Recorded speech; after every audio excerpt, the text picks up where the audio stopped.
믿음의 조상 아브라함의 행적을 찾아보면서 오늘 그 믿음의 정의를 로마서 4장을 통해서 알아보고 우리가 왜 주님을 찬양해야 되는지 또 왜 주님을 경배를 드려야 되는지 그 이유에 대해서 좀 분명히 알고 싶습니다. 로마서 4장 1절로서 7절 4절까지 보면 아브라함의 믿음의 기초를 설명하시면서 육신으로는 율법의 조상이었던 아브라함도 믿음으로 의인이 되었다는 사실을 우리에게 강조하고 있습니다. 그 아브라함은 그 고향 메소포타미아에서 그 바벨론 지역에서 살고 있었을 때 하나님으로부터 명령을 받고 고향과 친척과 아비집을 떠나서 미지의 땅인 가나안 땅으로 향해야 되는데 가나안이라는 곳은 한 번도 가보지 못했던 가나안 땅이었지만 오직 말씀만 믿고 갔었고 또 분명한 목적지로 알고 갔던 것이 아니라 말씀 한마디 믿고 그 말씀에 의지하여서 여행을 했다는 사실입니다. 이것은 오늘날 세상에 많은 사람들이 천국을 가본 일도 없고 하나님을 만나본 일도 없고 예수님을 본 적도 없습니다. 그러나 많은 분들이 기록된 말씀을 통해서 기록된 말씀만 믿고 천국을 향해 가는 오늘 거듭난 그리스도인들의 모습인 것입니다. 많은 사람들이 이 기록된 성경에 관심을 갖는 것이 아니고 입신이나 환상이나 꿈이나 이런 세상 속에 보여주는 무당적인 신앙을 가지고 오늘날 예수님을 믿는 사람이 굉장히 많습니다. 그러나 아브라함은 히브리서 11장 8절에 보면 믿음으로 아브라함은 부르심을 받았을 때에 순종하여 장래 기업으로 받을 땅에 나갈새 갈 바를 알지 못하고 나갔으며 라는 말씀으로 믿음으로 의롭다함을 여김을 받기 전에 벌써 그는 믿음으로 갔다고 가르치고 있습니다. 아브라함이 믿음으로 의로웠던 사실은 하늘의 별과 같이 자식이 많게 하겠다는 하나님의 말씀을 믿었을 때였는데 바로 사실 바벨론에서 이주할 때도 의롭다와 판결을 받지 못한 상태였습니다. 그는 믿음으로 출발했고 말씀만 믿고 가나안 땅에 갈 바를 모르고 왔을지라도 아직은 의롭다는 선언을 받지 전이었습니다. 그는 계속 자신의 후손에 대한 말씀을 믿지 못하고 있었는데 창세기 12장에 보면 바벨론에서 부르실 때 내가 너희 큰 민족을 이루겠다는 약속을 받았는데도 그 말씀을 믿지 못했고 사례를 애굽에서 누이라고 속였고 자기 종 엘리에셀을 상속자로 삼으려고 했었고 그때 하나님께서는 별을 보여주시면서 약속했을 때 아브라함은 비로소 그 말씀을 믿었고 그때 비로소 하나님이 아브라함에게 믿음으로 의를 여겼다고 창세기 15장 5절로 6절의 말씀을 하고 있습니다. 자, 아브라함 하게 되면 우리가 늘 아는 게 100세의 자식을 낳은 그 사실에 대해서 이 사실은 100살의 아들을 낳았다. 육체의 희망과 소망이 끊어지고 아무 능력이 끊어져서 죽은 자와 같은 상태에서 아들을 낳았다는 얘기입니다. 상상을 해보십시오.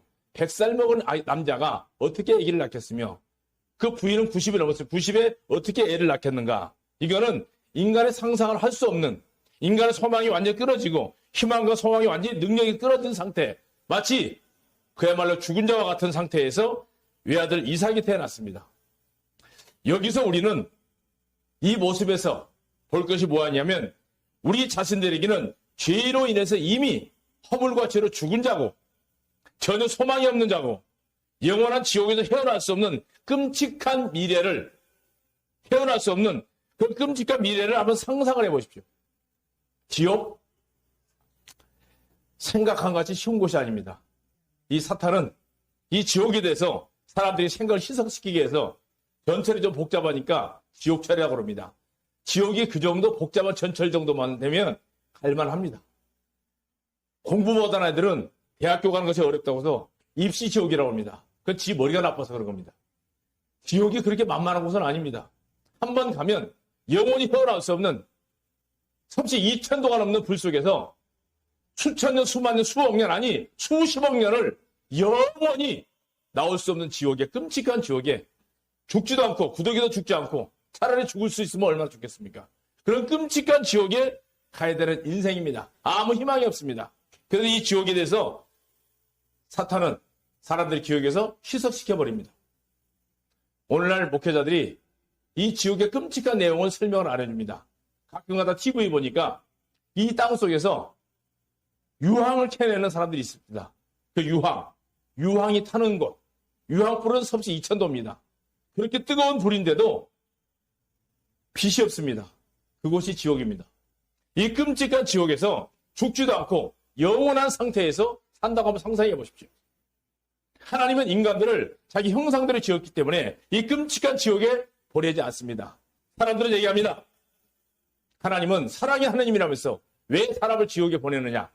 죄송하지만 성경에서는 하나님은 단 한 명도 하나님이 지옥에 보낸 적은 없습니다. 지옥은 자기들 스스로 죄값을 치르지 못해서 그 죄의 용서를 받지 못해서 죄가 있기 때문에 감옥에 가는 겁니다. 이 땅에서도 조그만한 죄만 있어도 감옥에 갑니다. 죄가 없으면 판사가 판결해서 집으로 돌려보내지만 법정에서 죄인으로 판정이 되면 감옥에 가는 것처럼 하나님의 심판대 앞에서 한 번 죽는 것은 정하신 일이고 그 외에는 반드시 심사에서 판단하는 말이 심사입니다. 심판입니다. 심사에서 판단해서 허리만한 죄, 머리 털끝만한 죄만 있어도 그 죄 때문에 지옥에 가는 겁니다. 스스로 가는 겁니다. 그래서 하나님은 이 죄를 씻을 수 있는 방법을 성경에서 우리에게 얘기해 줬습니다. 근데 사람들은 성경을 외면하고 있습니다. 성경 많이 안 봅니다. 이 끔찍한 지옥. 그래서 죄인은 죽어서 장례식을 치러버리고 오직 예수 그리스도 안에서만이 의로워질 수 있는 절대적인 믿음을 가르쳐주고 있는 것이 오늘 읽어드렸던 로마서 4장 5절 6절 말씀입니다. 자, 여러분들 언제 자신 속에 소망이 없음을 깨달으셨습니까? 그리고 예수 그리스도만이 유일하신 의로움이라는 사실을 깨닫고 계신가요? 바울은 율법으로 의로워지려고 하는 유대인들에게 아브라함이 할례를 하기 전에 믿음으로 의로워졌다는 그 믿음. 내가 어떤 행위에 의해서가 아니고 믿음으로 하나님이 나를 죄에서 구원하시려고 사람의 형상으로 이 땅에 오셔서 우리의 인간들의 인류의 모든 죄를 다 짊어지시고 가셨다는 사실. 세상죄를 짊어지고 가셨다는 사실. 그런데 모든 사람들은 세상죄를 지고 갔는데 그 세상죄 속에 내 죄가 포함이 안 되는 것으로 알고 있습니다. 이 방송을 듣고 계신 여러분들, 또 오늘 이 자리에 참석하신 여러분들은 하나님께서 이 땅에 오셨을 때, 인간의 모습으로 이 땅에 오셨을 때, 오셔서 세상의 모든 죄를 짊어지고 가셨을 때, 죄송하지만 저와 여러분들의 모든 죄도 다 가지고 왔다는 사실, 이 사실이 믿어지는 것이 구원받는 것입니다. 아무런 영향도 미칠 수 없고 유대인들은 비록 율법을 받았지만 또 할례를 행했지만 그 할례나 율법이 구원을 받는 것이 아니고 오직 믿음으로만이 구원받는 것을 아브라함의 생애를 통해서 보여주고 있습니다. 율법은 사람을 죄인을 만드는 데 용이하게 쓸 수 있습니다. 그러니까 율법의 진노에서 죄를 돋보게 할 뿐 의에 대해서는 아무런 도움이 줄 수 없는 게 율법입니다. 사람들은 이 은혜를 선물로 받지 않고 무엇인가 꼭 대가를 치러서 지불하고 받으려는 습관이 있습니다. 그래서 모든 종교는 자신의 행위와 노력에서 은혜들을 얻으려고 하고 있으며 부지런히 하나님께 무엇인가 드려서 인정받으려고 하고 있는데 그런 것들을 종교라고 하고 있고 가인의 재물이라고 할 수 있습니다. 속담에 이런 말이 있습니다. 콩 심는데 콩 나고 팥 심는데 팥 난다고 합니다. 사과나무는 사과 열매를 맺습니다. 연탄 공장에서는 연탄만 나오지 연탄 공장에서 절대 아이스크림이 나올 수가 없는 것처럼 인간은 태어날 때부터 죄악 덩어리입니다.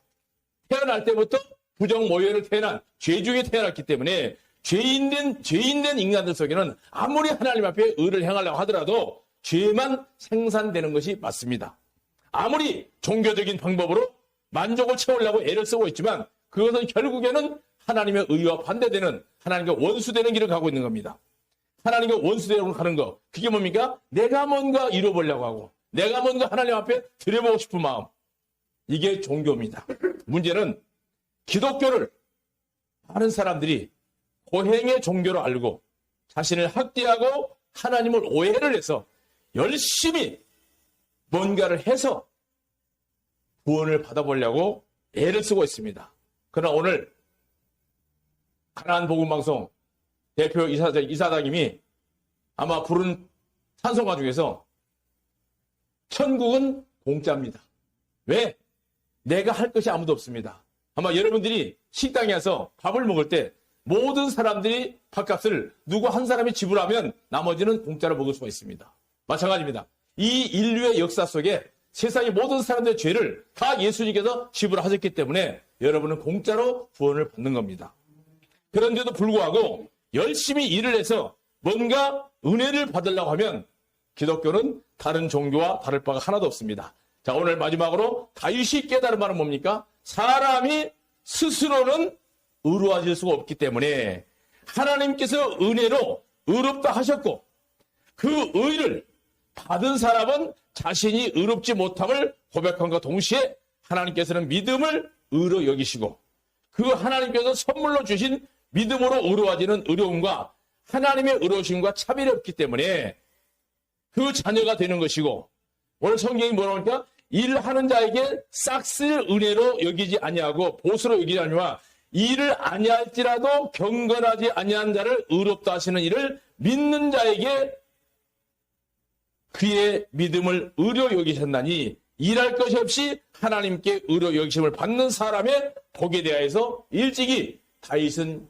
그 놀라운 은혜를 깨달은 바를 오늘 로마서에 설명하고 있습니다. 자, 하나님의 자녀가 되는 방법은 간단합니다.